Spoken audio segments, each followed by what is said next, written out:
Al-Ikhlas is a state of your qalb, and we spoke about the qalb yesterday, and that's why we had planned that speaking about the qalb is first, and it takes priority because everything comes from the qalb. Everything depends on the state of the qalb. So, since we spoke of the state of the qalb yesterday, I think today we will understand a little bit easier that ikhlas is a state of the qalb, of the inner state of your identity, if you will, of your person, not an external one. It's, if you will, quality of the qalb, not a quality of external limbs. Now, what does ikhlas mean? Well, in the Arabic language, ikhlas comes from the root of khalis, an adjective also khalis, or khalusa, which means pure, which means not contaminated. Pure, not contaminated. So you may have, let's say, a piece of gold that is pure, a pure coin of gold. It's pure when it has no other impurities with it, when there is nothing but gold in it. And even if that gold is 27 karat and you put gold there that is 13 karat, that's not as pure. And therefore, we can imagine that when it comes to our actions, what motivates them from the qalb could be pure and could be impure, could be uncontaminated at all by anything, and it could be contaminated by something else. What is the contaminant of what's inside your qalb that motivates you and me to act? The contaminant in this case, in this deen, as it teaches us about our actions, is anything but that burst in your qalb for Allah Azza wa Jal, either out of fear or out of love and longing. I repeat, if inside your qalb the burst that precedes your action and mine, that burst is all not contaminated by anything except fear from Allah Azza wa Jal or love and longing for Allah Azza wa Jal. وَمَا عِنْدَ اللَّهِ, and for what Allah has. That's what I mean by love and longing for Allah Azza wa Jal. That's that burst. If it is contaminated by anything else, then it is not ikhlas. And the opposite of ikhlas is ishraq. The opposite of ikhlas is ishraq. So, for example, if when I stand in salah or when I come to the masjid for salah, I come to the masjid for salah because I am a Muslim and I believe that salah is mandatory and that there is reward for me with Allah Azza wa Jal, and that it brings me nearer to Allah Azza wa Jal, and that I do that also because I fear Allah Azza wa Jal, for if I didn't, I would be subjected to misery in this dunya and in akhirah. And I do that because Allah Azza wa Jal deserves to be loved and to be served and to be bowed to and kneeled to and prostrated to. Allah Azza wa Jal deserves that because He is. If I, for example, perform my salah with this burst inside of my qalb, then insha'Allah ta'ala, that is, I am in a state of ikhlas as salah is concerned. As far as salah is concerned, or that salah to which I went to the masjid for that particular time. But if, for example, there is something else inside my qalb like, and I'm going to go there because I like to see this person, and I like to talk to that person. And I like to listen to that person. I'm talking about two persons who meet, two friends who meet, and they just like to entertain each other. So it's a good time for me also to socialize. And it's a sports activity to go and walk to the masjid. And I'm using examples that are not extreme. There are something that is naturally halal. But that is a contaminant of my ikhlas. Because ikhlas means pure, nothing else. Nothing else with Allah Azza wa Jal. And with Allah Azza wa Jal, what do I mean? A burst inside of my qalb of fear or of love and longing for Allah and for what Allah has. If there is anything else, even something that is otherwise halal, that's not ikhlas.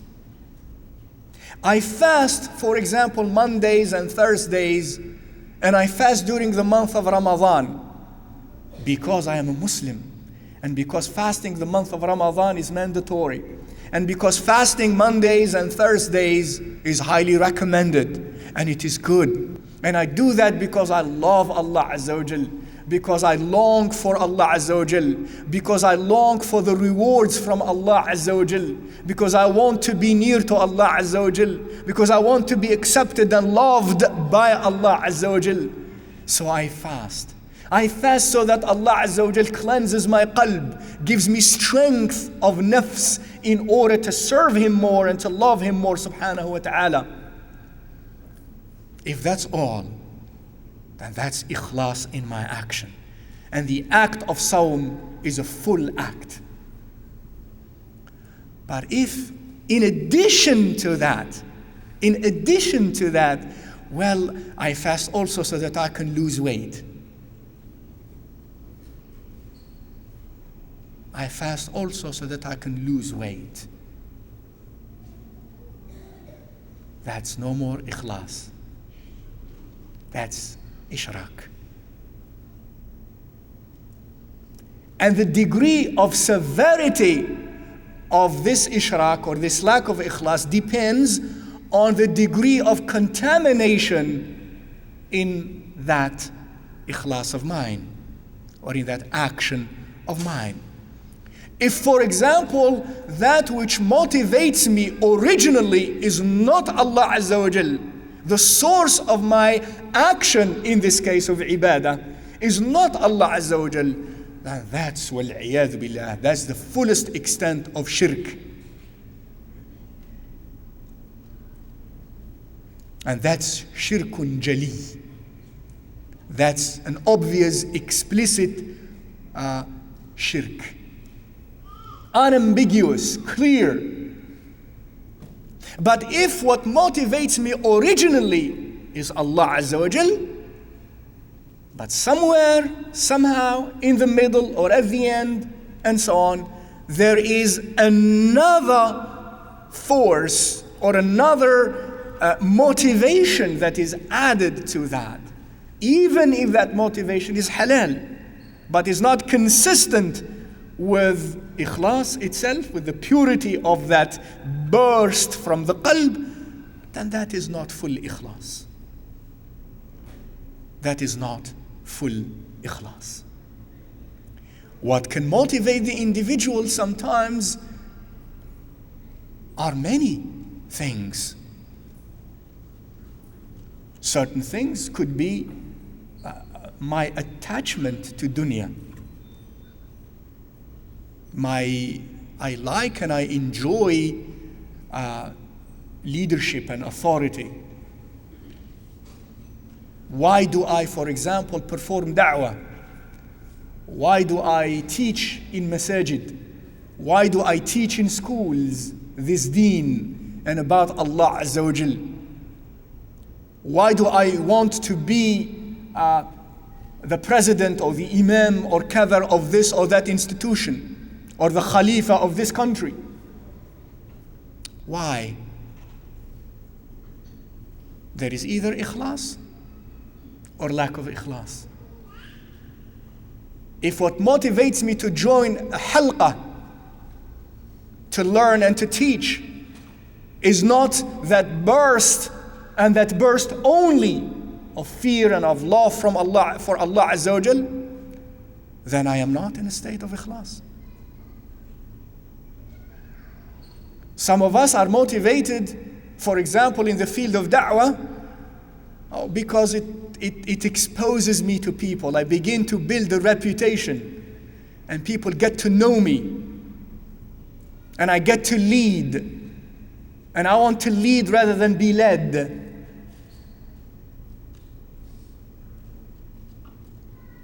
Human beings are plagued with the illnesses and the ailments of the nafs that we spoke about yesterday. Subhanallah, one of the early Salaf rahimahumullah ta'ala had said, آخر ما يخرج من رؤوس الصديقين حب الرئاسة. Subhanallah. Let me translate first. He said, the last thing that shall ever leave the head of a Siddiq, not just a person who is less than a Siddiq, a Salih, or just a regular person like me, but a Siddiq. He said, the last thing that shall ever leave the head of a Siddiq is to love to be the head. The love to be the head. And that love to be the head oftentimes motivates good actions, motivates a person's coming to the masjid, a person's involvement in da'wah, a person's involvement in ilm, in learning and in teaching, a person involved in conducting halqat and being in halqat, a person involved in joining a jama'ah.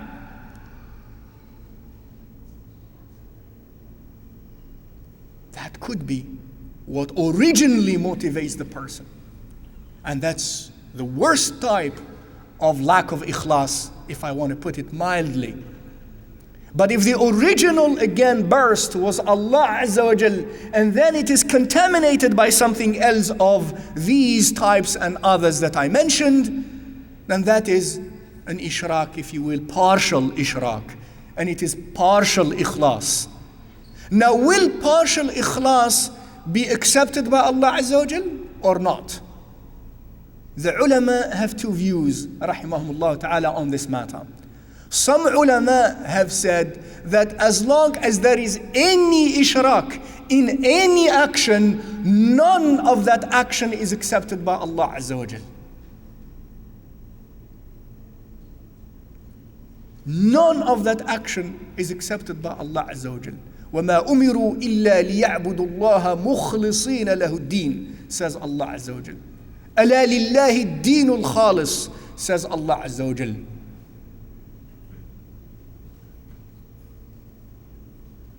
They say none of that action is accepted.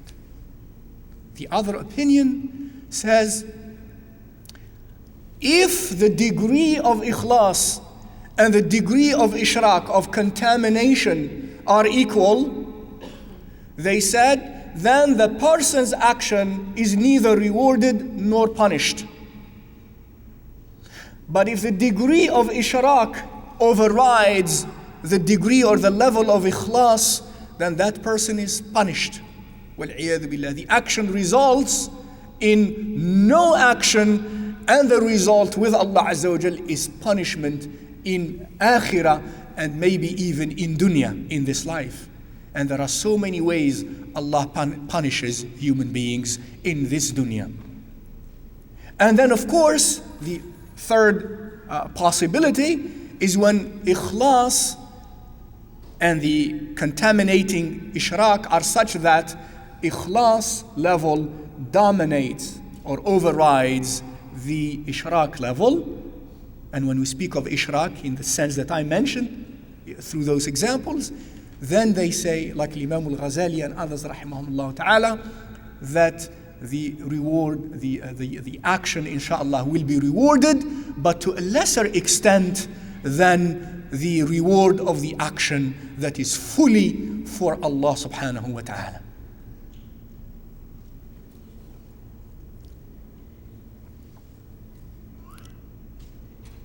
Now,